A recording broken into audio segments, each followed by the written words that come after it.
my question, honestly, sincerely.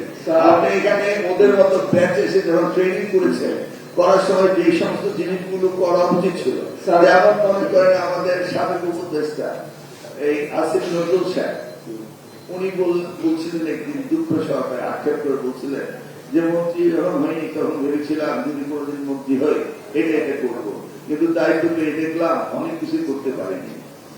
এরকম আক্ষেপ প্রথম দিন থেকে স্যার যেটা চাচ্ছি নাইমের জন্য আমি এই আক্ষেপ স্যার আমার আক্ষেপটা স্যার আপনি শুনলেন স্যার একটু।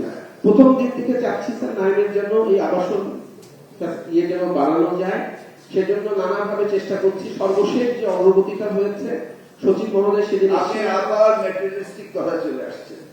I am not interested to here that. আমি জানতে চেয়েছি আপনি যদি কোন সালে আপনি নাইম ট্রেনিং আসছেন। স্যার আমরা কোর্স যে কারিকুলাম গুলো আছে স্যার কারিকুলাম চেঞ্জ করছি। আমার প্রশ্ন তো you don't understand my question. G sir. A teacher should understand the question first, then he should answer. আমি বলছি আপনি কোন সালে আসছিলেন? স্যার দুইবার এসেছিলাম স্যার, একবার 1999 সালে আর একবার 2012 সালে। 1999 সালে আপনি এসে এই চেয়ারে বসে লেকচার শুনেছিলেন। সেই সময় মনে মনে কি ভেবেছিলেন যে এই কাজগুলো এখানে হওয়ার দরকার ছিল, হয়নি, সেই স্মৃতিচারণ একটু করেন। স্যার আমি যখন এসেছিলাম তখন আমার কাছে যেটা মনে হতো যারা ক্লাস নিতেন সেশন নিতেন অনেক সময় সেশন মানসম্মত মনে হতো না। আর হচ্ছে স্যার